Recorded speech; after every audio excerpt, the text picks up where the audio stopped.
नमस्ते दोस्तों, मैं हूँ रतिराम और आज हम बात करने वाले हैं एक ऐसे इन्वेस्टिंग कॉन्सेप्ट के बारे में जो हर इन्वेस्टर को स्वीट लगता है बट रियलिटी में काफ़ी लोगों को क्वाइटली लॉस करवा रहा होता है।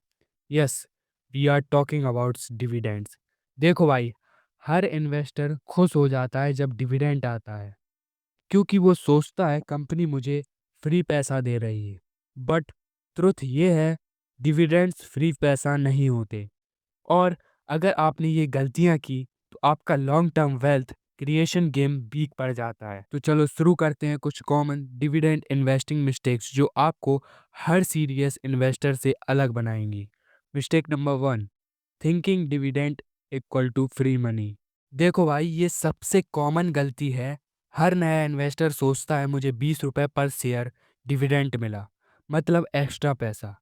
लेकिन अगर आप नोटिस करो, डिविडेंड मिलने के अगले दिन ही स्टॉक के प्राइस उतने ही अमाउंट से गिर जाता है।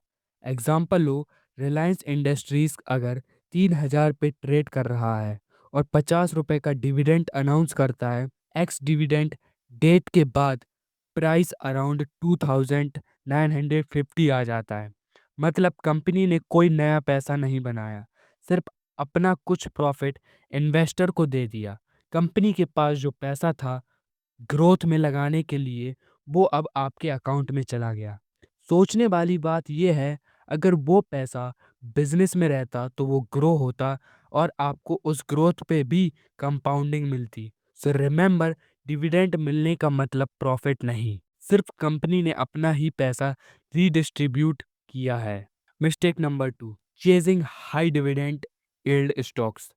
अब ये गलती थोड़ा ट्रिकी है। बहुत सारे इन्वेस्टर्स स्क्रीन खोलते हैं और बोलते हैं भाई ये स्टॉक तो 10% डिविडेंड दे रहा है, यही ले लेते हैं। Sounds tempting, right?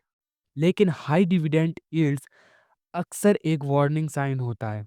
एग्जाम्पल लो, पीएसयू स्टॉक्स जैसे कोल इंडिया या ओएनजीसी, ये हर साल 8 से 12% तक डिविडेंड देते हैं। पर अगर आप उनका 5 साल का प्रॉफिट चार्ट देखो तो स्टॉक ऑलमोस्ट वहीं का वहीं है।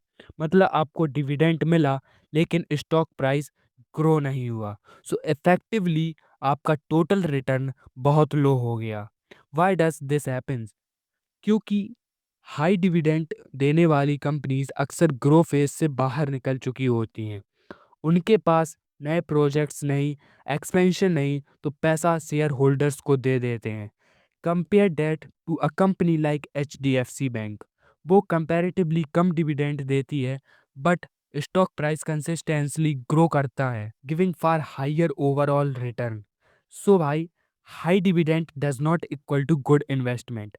लॉन्ग टर्म इन्वेस्टर के लिए टोटल रिटर्न ज़्यादा इंपॉर्टेंट है, सिर्फ डिविडेंड इनकम नहीं। Mistake number 3, ignore the total return concept. अब यहाँ आता है real game changer concept, total return. Total return equal to dividend income plus capital appreciation. Example, suppose आपने 100 रुपए का स्टॉक लिया और वो साल भर में 5% डिविडेंड देता है, लेकिन स्टॉक प्राइस 10% गिर गया तो आपको नेट रिटर्न हुआ 5%। अब दूसरे साइड में एक कंपनी है जो सिर्फ 1% डिविडेंड देती है लेकिन स्टॉक प्राइस 15% बढ़ता है, तो उसका टोटल रिटर्न 60% हुआ। और यही स्मार्ट इन्वेस्टर अप्रोच है। हर बार जब कोई आपको कहे ये स्टॉक 8% डिविडेंड देता है, तो सीधा सवाल पूछो, ग्रोथ कितनी है? कंपनी के अर्निंग्स बढ़ रहे हैं क्या? क्योंकि अगर कंपनी ग्रो नहीं कर रही तो वो सिर्फ अपना कैश रिजर्व निकाल कर आपको दे रही है। That's not wealth creation. Mistake number 4, not understanding dividend taxation. एक और साइलेंट किलर डिविडेंड टैक्स। पहले कंपनी डिविडेंड टैक्स देती है, अब शेयर होल्डर को अपनी इनकम टैक्स स्लैब के हिसाब से पे करना पड़ता है। तो अगर आप 30% टैक्स ब्रैकेट में हो और 10,000 का डिविडेंड मिला तो 3,000 डायरेक्टली गवर्नमेंट को चला गया, तो रियल रिटर्न तो और भी कम हो गया, राइट? इस वजह से स्मार्ट इन्वेस्टर प्रेफर करते हैं growth stocks plus SIP investment, जहां उनका पैसा कंपाउंडिंग करता रहे बिना ईयरली टैक्सेशन के। Bonus tip, dividend reinvestment strategies. अब एक बोनस टिप सुन लो। अगर आपको डिविडेंड मिलता भी है तो उससे खर्च मत करो, उसी अमाउंट को दोबारा इन्वेस्ट कर दो अपने बेस्ट परफॉर्मिंग स्टॉक्स में। इससे क्या होगा, कंपाउंडिंग डबल स्पीड से काम करेगी और आपका वेल्थ एक्सपोनेंशियल तरीके से ग्रो करेगा।